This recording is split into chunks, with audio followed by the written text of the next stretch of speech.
What is up, everyone, and thank you for tuning in to Don't Say the F Word. We are a pro wrestling and combat sports podcast that does not use the F word when we talk about professional wrestling. And you shouldn't let your friends use it either. Today is Thursday, and we have already had a lot of great things happen in the world of pro wrestling. Monday's Raw was very good.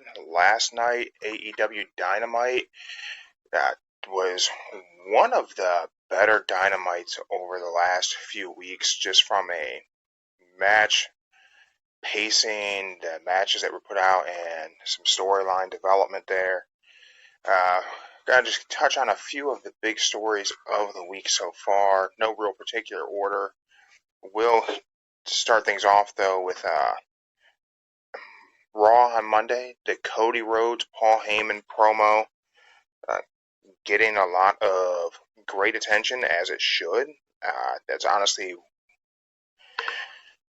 I think Cody's done a great job with his promos in WWE, and I think Cody, from AEW and some of the time on Indies and New Japan, I think Cody's promo work has always been pretty good, and at times even probably some of the best promo work in wrestling. There's a lot of history for him to touch on. I've seen the memes where it's every Cody Rhodes promo, it's Dusty Rhodes is my dad, but there's so much history with Dusty in pro wrestling, which is a given. But the history of Dusty and Paul Heyman and Dusty's time in ECW, a lot of younger wrestling fans today aren't even familiar with Dusty Rhodes being in ECW.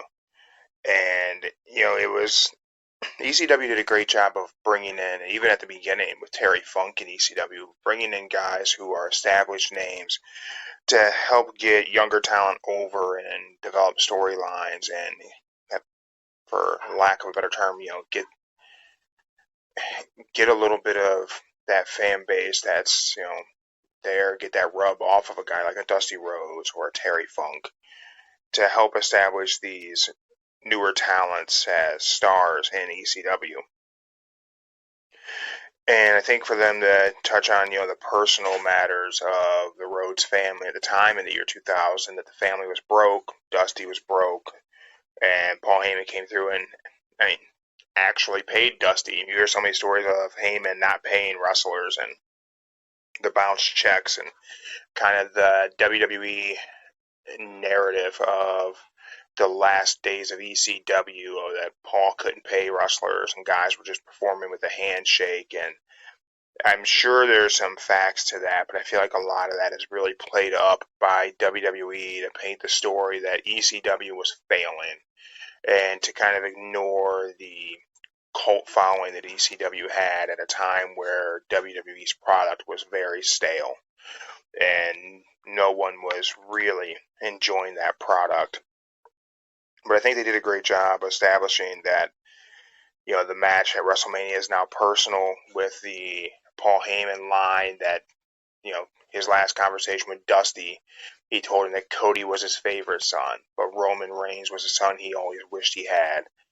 And playing on how much of an important piece Dusty was to so many of the talent in WWE right now, and coming up through NXT, and the guys who spent time in Florida Championship Wrestling before NXT was developmental.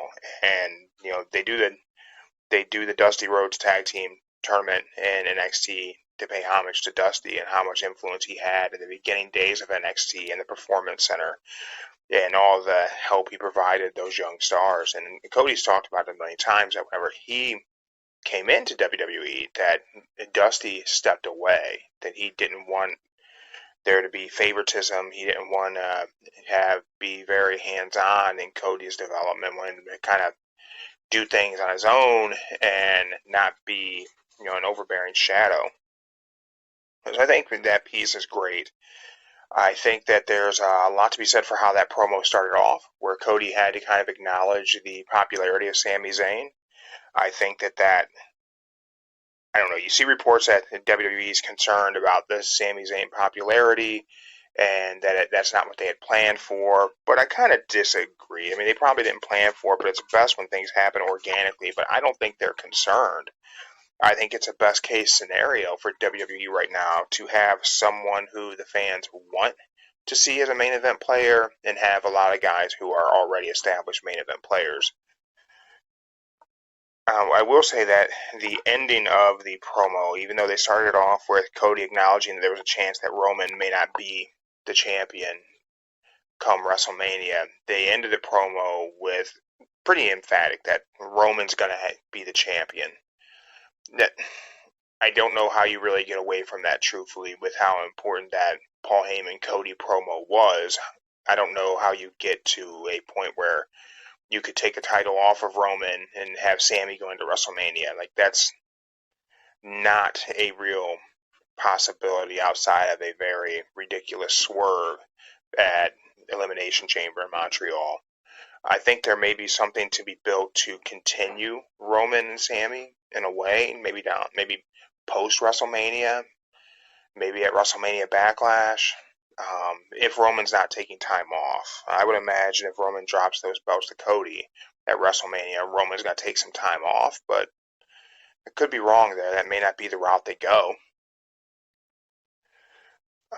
Another, you know, but I do think that was good. I think the matches that were on Raw were all just very good matches. I think another key piece of story that I really hope kind of develops into something better than what we've been given is Baron Corbin. A lot of people hate Baron Corbin, but man, the guy has just always been given just some of the worst creative. Having him be the general manager for a while and they blamed the poor shows on him was, one thing of ridiculousness. But I think that overall, the only thing that really he was ever given that was good was his lone wolf persona, which hopefully with JBL kicking him aside, hopefully that's what we now see Baron Corbin go for, is more of a lone wolf. I'm a guy standing on my own, and maybe get him a little bit more established and rooted into the mid card of the show. And he could be a U.S. title challenger post Elimination Chamber. You could have him kind of chase that belt for a little while and get him on TV as a guy trying to stand on his own. Maybe give him. He could probably give him a run with it at some point if you establish him as a standalone heel. As you see Theory kind of more, the crowd will eventually get behind Theory over the next few months, and he'll kind of merge to being a bit of a babyface. He needs a good heel adversary who could probably take the belt off of him, and he could pursue getting it back. But I think that people don't really give Baron Corbin the credit he deserves for being such a decent guy in the ring. Between the ropes, he's very safe, puts guys down flat. You've never seen a situation where I think Baron Corbin's done something that was unsafe and will potentially harm him or his opponent. It's very good. Gets his moveset in every match, and that thing he does where he slides out and around the turnbuckle post and comes back in always looks cool for a guy his size to do something like that. You don't see everybody do that either, so I think that's a big thing. That's not something that is done constantly. It's kind of his thing. So hopefully they give him something, and hopefully this just keeps JBL just kind of permanently off of our TV. I don't think we have a reason to have JBL on TV. Mostly because the guy's just kind of annoying, to be honest. We also had Brock Lesnar come out, issue a challenge to Bobby Lashley, multi-million-dollar contract inside his $5 denim jacket. Bobby comes out, doesn't initially accept it, just takes it, and he's going to take it under consideration with his lawyers and his agents and his managers. And Brock hits him with the F5, and the crowd gives the one more time chant, and he hits him with another F5. I really hope that we get the match at Elimination Chamber, but I hope it builds to a bigger match for them. WrestleMania, or maybe even post-WrestleMania. I really think the avenue here is to get them into a fight pit or some sort of a shoot fighting style matchup that's MMA-esque, but it's a good work shoot. I think that it's an opportunity they've yet to address with these guys, that they need to have that. Uh, from Here's a thing though, from Yahoo. My wife actually sent me this. WrestleZone shared that Brock Lesnar challenges Brock Lesnar to a match, and those of you who are watching the video, you can see I'm sharing that, holding that up for my phone. So at least WrestleZone recognizes that Brock Lesnar is just a blatant Bobby Lashley ripoff. It's just generic version of Bobby Lashley. It's a good little throwback to Bobby's promo where he said that, but I find it hilarious that in WrestleZone had Brock Lesnar challenging Brock Lesnar with that promo. My wife sent me that. I didn't even catch it. I seen it and read it. I didn't even realize they put Brock Lesnar challenges Brock Lesnar. But I do think Raw was a good show. They set up things. The promo really stole the show. Montez Ford's match, it was really good. Damian Priest had a good match with Dawkins that he came out on top of. But then we started the show off. Raw started off with a terrible promo. Like, I think Cody's promo hit so well because Edge's promo was hot garbage. Edge is not a good promo guy. I don't know why people think Edge is a good promo guy. He's not a good promo guy. And the way he's doing his promos now, where he's kind of changed the tone and tempo of his promos, where, I didn't like his whole I have grip promos. Those were stupid. But the promo didn't, I think Edge, he talked about how many times he comes back and he's become the king of comebacks. It's become kind of silly at this point. I think it's time for Edge to stop coming back.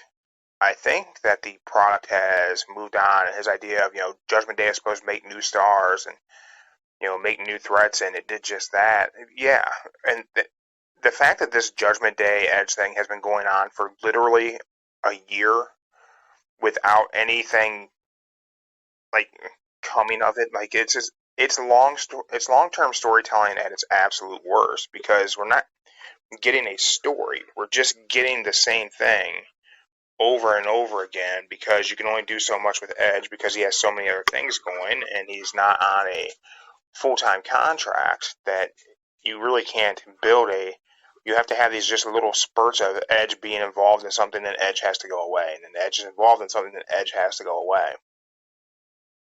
And then to have Edge and his wife Beth Phoenix challenge Rhea Ripley and Finn Balor to a match doesn't make any sense. Why wouldn't the challenge have been to Dom and Rhea Ripley if they are trying to pitch the idea to us still that Dom and Rhea are a couple? And Dom turned on Edge, so why wouldn't Edge want to face Dominic Mysterio? If Dom had such an issue with the fact that Edge eliminated him at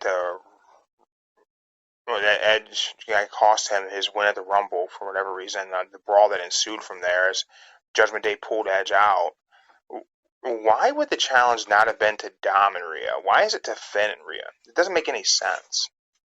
But nothing about the Judgment Day as a whole makes any sense. It's a lot like the Firm in AEW, where it's a faction that just exists and there's nothing of any substance to it. But at least they're trying to cause dissension in the Firm in AEW, because I think they've realized they've royally screwed up on creating another faction with zero purpose other than they were supposed to be mercenaries, and they're not. They're all out for their own thing, which kind of brings us to AEW and the Guns, who I believe technically are still part of the Firm, becoming tag champs, defeating the Acclaimed. Which I agree, I also thought that it was going to be the Billy Gunn turning on the Acclaim for the Guns to get the tag titles and realign himself with his actual sons. Instead, one of his sons hit him with the belt. Don't remember which one it is, because I don't think it matters to anybody. They're the Ass Boys, so they got Ass Boy 1 and Ass Boy 2. Doesn't really matter, because they're just kind of placeholders with holding those titles. People are upset that the Acclaim's title reign was ended by the Guns, but I have to assume we're going to work a little program with those two and then bring FTR back to face the Guns for the tag titles, which kind of kills my hopes that we were going to bring FTR back with CM Punk to go after the trios. But there are reports that Punk is just about ready to return. And I do think that it will be a good thing for the television product for Punk to return, because I think there's a lot of stories you can really build around a returning CM Punk. I know that, there's so much negativity around the guy, but you can use that. I mean, Bischoff has always said controversy creates cash, so you could bring him back, you could have some dissension inside the ranks, you could lean into that. You could pull away from him and just bring him back, and he's going to have to be a heel, and he's a really good heel. We can no longer have the nostalgia tour of CM Punk and have him treated like a babyface, because his first appearance on AEW, he's going to get booed out of the arena. And whoever's aligned with him is going to get booed, and I think they should embrace it. I think they should treat it very much like Hogan joining the NWO, and if the crowd starts throwing their drinks and popcorn at him, just let it go. Let that visual take place. I think it'll be really, really good for AEW for Punk to come back and just embrace being just a hated, hated heel. That's the only title change from the championship fight night to whatever the tagline was they used for Dynamite, that I don't remember them using that tagline last week to promote the show, that there were implications for every title on the show. But it's what they were calling it. They did do a good video package for Samoa Joe, issuing a warning for Wardlow, which we knew that was going to be the story that Wardlow would come back to, and that we just put the belt on Darby and had him do a bunch of banger matches as TNT champion, just to put the belt back on Joe for the Wardlow-Joe feud to continue. We did get Bryan Danielson went through Rush eventually with a lot of blood spilled to be able to get the Iron Man match against MJF. So at Revolution, they will have a 60-minute Iron Man match, which is going to be really good. MJF beat Takeshita at the beginning of the show, which I'm not a real big fan of the world champion opening the show, but it was a really good match. And for the story they had to tell throughout the show, it made sense. But I think your world champion should kind of always be the main event piece. But they did put together a really good match. The way ending with the Dynamite Diamond Ring busting Takeshita open, I don't think was necessary for them to do it that way. But I understand needing the color and the heat there with Daniel Bryan coming out to later on lock him up and try and prevent him from having his match with Rush. But I think there was another way to have MJF brutalize Takeshita. But it's the way they went. It wasn't bad. It was still a very good show. I think they have set up that feud for Bryan Danielson and MJF to be really good. I really hope they book that Iron Man match to be a match with a lot of victories each way. I don't think either guy should really come out with a definitive win. I think it should come right down to the wire of MJF having that Fujiwara armbar set in with both guys like tied 2-2 or something. And then as the clock's running out, Danielson taps right before the bell rings. He almost waits it out. Because I don't think you pull that title off of MJF yet, especially if there's a chance that Punk's going to be ready to come back. I think that you can really work that MJF Punk feud again. I think there's a lot of opportunities there with Punk's imminent return to AEW TV. I think that the Elite and Top Flight with AR Fox, but I think he should just be included in Top Flight at this point and just leave it one name for that trio. Put together a really fun match. Like, those guys always work well together. I really thought that at one point that AR Fox was going to get that 3 count. I really think that would have been a very interesting thing to pull those titles off of the Elite and have them lose it to Top Flight, and they could battle a little bit leading into Revolution. So maybe that's the route that they go if it's not going to be an FTR and CM Punk versus the Elite for the trios. Maybe those guys can get another shot at it.